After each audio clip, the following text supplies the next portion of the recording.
नमस्कार दोस्तों, Excel study point की ओर से मैं अनूप गोदियाल आप सभी का स्वागत करता हूं। तो जी हां दोस्तों, जैसा कि लास्ट वीडियो के माध्यम से हम लोगों ने अर्थव्यवस्था के बेसिक्स के बारे में जाना था।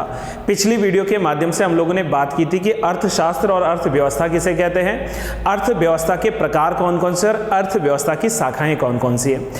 आज की वीडियो के माध्यम से हम लोग पुनः एक बार बात करेंगे कि अर्थव्यवस्था जो है इसके प्रकार क्या हैं, लेकिन इसके आधार बदल जाएंगे। अच्छा, सबसे पहले जो नए व्यूअर्स हैं जो आज इस वीडियो को पहली बार देख रहे हैं, पहले आप लोग क्या करें कि डिस्क्रिप्शन में जाकर इससे पहले जो ऑलरेडी अपलोडेड वीडियो है पार्ट 1 उसको जरूर देख लें, ताकि आपके कंसेप्ट जो है वो क्लास बाय क्लास जो है बनते चले जाएं। तो मैं आपको बता देता हूं कि आज के इस टॉपिक में हम लोग जो डिस्कशन करने वाले हैं that is the types of economies, the types of economies on the basis of level of development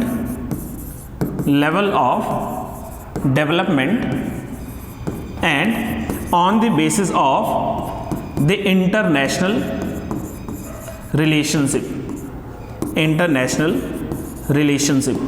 अगर हिंदी में मैं बात करूं तो पिछली वीडियो में हम लोगों ने जो डिस्कशन किया था उसमें बात की थी about the types of economies on the basis of the ownership and control of the resources of economies, यानी कि अर्थव्यवस्था के जो संसाधन हैं उन संसाधनों पर स्वामित्व किसका है और उस पर नियंत्रण किसका है। और इस आधार पर हम लोगों ने 3 प्रकार की अर्थव्यवस्थाएं पढ़ी थी, capitalistic economy, socialistic economy and mixed economy के बारे में जाना था।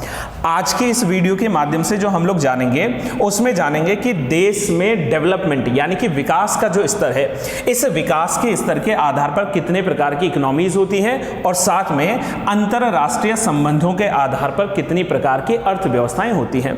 तो यदि मैं पहले बात करूं types of economies on the basis of level of development के बारे में, तो इसमें हम लोग मुख्य रूप से 2 प्रकार की बड़ी अर्थव्यवस्थाएं पढ़ेंगे। एक आता है इसमें डेवलप्ड इकोनॉमीज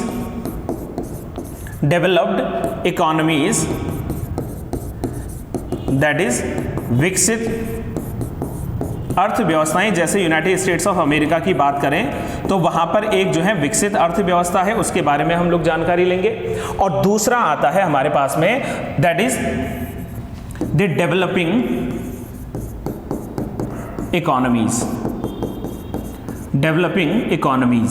डेवलपिंग इकोनॉमीज की अर्थ यहां पर अगर बात की जाए तो इसका मतलब है विकासशील देश। जैसे मैं अगर इंडिया की बात करूं तो इंडिया लगातार जो है विकासशील देश की जो है श्रेणी में जो है आगे बढ़ रहा है, तो विकासशील देशों को हम लोग दूसरा पढ़ेंगे। ये जो क्लासिफिकेशन मैंने आपको बताया है ये है on the basis of the level of development, यानी कि अलग अलग देशों में विकास का स्तर क्या है। अच्छा हाँ, इस सीरीज में एक और आता है जिसको हम लोग कहते हैं अनडेवलप्ड इकोनॉमीज। अनडेवलप्ड इकोनॉमीज में यानी कि जहां पर जो ह्यूमन रिसोर्सेज होंगे, नेचुरल रिसोर्सेज होंगे, या मान लीजिए कि पॉलिटिकल रिसोर्सेज होंगे, इकोनॉमिक रिसोर्सेज होंगे, उनका क्या होगा, लैक होगा, उनका जो है कमी होगी। वहीं दूसरी तरफ जब मैं आपसे बात करूंगा अबाउट द इंटरनेशनल रिलेशनशिप, तो यहां पर 2 प्रकार की जो है अर्थव्यवस्थाएं आती हैं। पहली जो अर्थव्यवस्था इसको कहते हैं क्लोज्ड इकोनॉमी, यानी कि बंद अर्थव्यवस्था। और दूसरा जो आता है यहां पर इसको कहते हैं हम लोग ओपन इकोनॉमी का मतलब है खुली अर्थव्यवस्था। तो अभी हम लोग आज की वीडियो में इन चारों जो है टर्म्स को, इन चारों जो है टॉपिक्स को आज पढ़ने वाले हैं कि क्या वास्तव में एक डेवलपिंग इकोनॉमी और डेवलप्ड इकोनॉमी में अंतर होता है, और वास्तव में जो क्लोज्ड इकोनॉमी और ओपन इकोनॉमी है इनमें क्या अंतर है। यह सवाल हमें से पूछा जाता है कि भारत इनमें से किस इकोनॉमी का अंग है। यदि मैं बात करूं on the basis of level of development को लेकर, तो इंडिया अभी जो पार्ट है वो है डेवलपिंग कंट्रीज का। और यदि मैं बात करूं on the basis of global relationship और the international relationship, then we can say कि आज के टाइम में इंडिया ओपन इकोनॉमी का पार्ट है। ये नहीं कह रहा हूं कि इंडिपेंडेंस के दौरान भी हम जो है ओपन इकोनॉमी के पार्ट थे, नो गाइस। उस समय हमारी जो इकोनॉमी थी वो क्लोज्ड इकोनॉमी थी। लेकिन जैसा कि आप लोग शायद जानते होंगे इस विषय में कि 1990 में एक ग्लोबल क्राइसिस आया था, आर्थिक संकट आया था, और उस आर्थिक संकट का प्रभाव भारत पर भी पड़ा था। कहते हैं कि भारत का जो रिजर्व था उस रिजर्व में जो है सर्वाइव करने के लिए बहुत कम कम पैसा था, मुश्किल से 2 हफ्ते जो है इंडिया सर्वाइव कर पाता।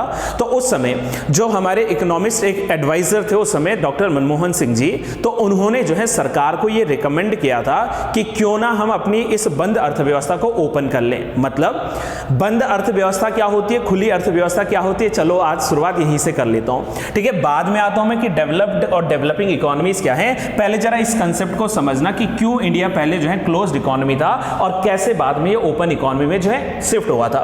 देखो, क्लोज्ड इकोनॉमी का अर्थ होता है कि एक ऐसी अर्थव्यवस्था जिसमें किसी भी देश के द्वारा दूसरे देशों के साथ में जो है व्यापार संबंध शून्य रखे जाते हैं। मान लीजिए जैसे इंडिया है, तो इंडिया किसी दूसरे देश के साथ में क्या नहीं कर रहा है, कोई भी इंटरनेशनल ट्रेड नहीं कर रहा है। हमारा इंपोर्ट जीरो है, हमारा एक्सपोर्ट जीरो है, तो इसका मतलब कि वो क्लोज्ड इकोनॉमी का हिस्सा है और इंडिया ने इसी को चूज किया था। अच्छा हाँ, इसका महत्व होता है क्यों हम किसी इकोनॉमी को जो है क्लोज्ड या ओपन इकोनॉमी में बांटते हैं। बिकॉज ऑफ फ्रेंड्स, जहां क्लोज्ड इकोनॉमी होती है वहां की सरकार ये चाहती है कि क्यों ना अपने डोमेस्टिक मार्केट को ग्रो किया जाए, क्यों ना अपने जो है हम जो है देसी जो हमारा पूरा टेरिटरी, इंडियन टेरिटरी, यहां के लोगों को प्रमोट करें, तो इसलिए क्लोज्ड इकोनॉमी आता है। लेकिन भाई जब सोचो कि अगर हमारे पास में किसी चीज की कमी आ जाए तो फिर हम क्या करेंगे, हम उस जो है अपने कंफर्ट जोन से बाहर जाएंगे।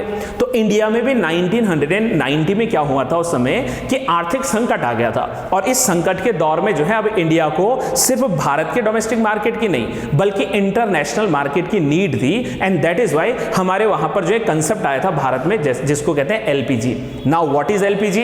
Please don't say and don't think about की liquefied petroleum gas. No friends, LPG का मतलब है liberalisation, privatisation and globalisation. Hindi में कहूं लिबरलाइजेशन मतलब उदारीकरण, प्राइवेटाइजेशन का मतलब निजीकरण एंड जो है ग्लोबलाइजेशन का मतलब वैश्वीकरण। इनडायरेक्टली कहूं तो इंडिया ने अपने मार्केट को इंटरनेशनल बाजार में ओपन कर दिया है। नाउ हम जो है दूसरे देशों से चीजें खरीद सकते हैं और दूसरे देशों को हम लोग चीजें बेच सकते हैं। मुझे उम्मीद है फ्रेंड्स कि आप लोगों को जो है क्लोज्ड एंड ओपन इकोनॉमी में अंतर समझ में आ गया होगा।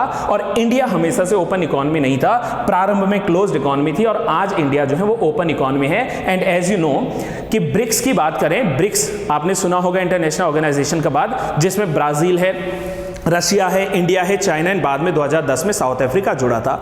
इनको इमर्जिंग इकोनॉमीज के रूप में जानते हैं ना। तो ये पूरे विश्व भर में उभरती हुई अर्थव्यवस्था का बेहतरीन उदाहरण है भारत, और ये पॉसिबल हो पाया है आफ्टर जब हमने एलपीजी को एक्सेप्ट किया था। मुझे उम्मीद है फ्रेंड्स कि आपको क्लोज्ड इकोनॉमी और ओपन इकोनॉमी में अंतर स्पष्ट हुआ होगा। अब चलते हैं दूसरी तरफ, the types of economies on the basis of level of development. विकास के स्तर की बात करते हैं, चलो इसको सामान्य अर्थों में समझने का प्रयास करते हैं। देखो, जैसे अगर मैं कहूं कि कोई भी एक देश है और उस देश का पर कैपिटा इनकम जो है हाई है, मतलब प्रति व्यक्ति आय जो है उसकी उच्च है, नेशनल इनकम उस देश की हाई है, the level of education, education यानी कि शिक्षा का स्तर जो है वो ऊंचा है, वहां पर जो है स्टैंडर्ड ऑफ लिविंग, जीवन जीने का तरीका जो है वो क्या है, वो उचित है, वहां पर जो है हम लोग हेल्थ फैसिलिटीज की बात करें, वहां पर एजुकेशन फैसिलिटीज की बात करें, सैनिटेशन की बात करें, स्वच्छता की बात करें, तो सभी क्या है वहां पर उच्च है। और उसकी तुलना में यदि हम लोग दूसरे देशों की बात करें, तो चाहे मैंने हेल्थ कहा, सैनिटेशन कहा, एजुकेशन कहा या level of standard of living के बारे में कहा, तो उसके मुकाबले थोड़ा सा लो होता है। इनडायरेक्टली अगर मैं बात करूं यहां पर, तो डेवलप्ड इकोनॉमीज उन इकोनॉमीज को कहा जाता है जिन देशों में human resources, natural resources and political resources, ये तीनों भरपूर मात्रा में होते हैं, वहां पर स्टैंडर्ड ऑफ लिविंग जो है हाई होता है। और वहीं अगर तुलनात्मक ढंग से देखा जाए तो ऐसे देश जहां पर natural resources, human resources and political resources जो है as comparison to the developed economies थोड़ा लो होता है, ठीक है, तो उसे डेवलपिंग इकोनॉमीज कहा जाता है। तो मैं समझ पा रहा हूं फ्रेंड्स कि आप लोगों को ये जो चार टर्म्स थे, that is also the types of economies but on the basis of the level of development as well as on the basis of the international relationship। इससे पहली वाली वीडियो में हम लोगों ने बात की थी टाइप्स ऑफ इकोनॉमीज और वहां बात की थी on the basis of the control and ownership. मुझे उम्मीद है फ्रेंड्स कि यहाँ तक के मामले जो हैं आपके क्लियर हैं, और अगर आपके यहाँ तक के मामले स्पष्ट हो पाए हैं, अगर आपको वीडियो इन्फॉर्मेटिव लगा है, देन वीडियो को ज़्यादा से ज़्यादा शेयर कीजिए अपने फ्रेंड्स के साथ में। अगर आपको पसंद आया है तो ही शेयर करना, और अगर आपको पसंद आया है तो वीडियो को लाइक करना ना भूलें। और अगर आप लोग चैनल से जुड़े हैं और अभी तक आपने जो है सब्सक्राइब नहीं किया है, देन सब्सक्राइब जरूर कीजिएगा चैनल को, एंड बेल आइकन को दबाना ना भूलें ताकि आपको new notification time to time मिलते रहें। तब तक के लिए आप लोग जो है इसी प्रकार से चैनल से जुड़े रहें, अच्छी अच्छी इंफॉर्मेटिव चीज़ों को सीखते रहें। Till then have a good day to all.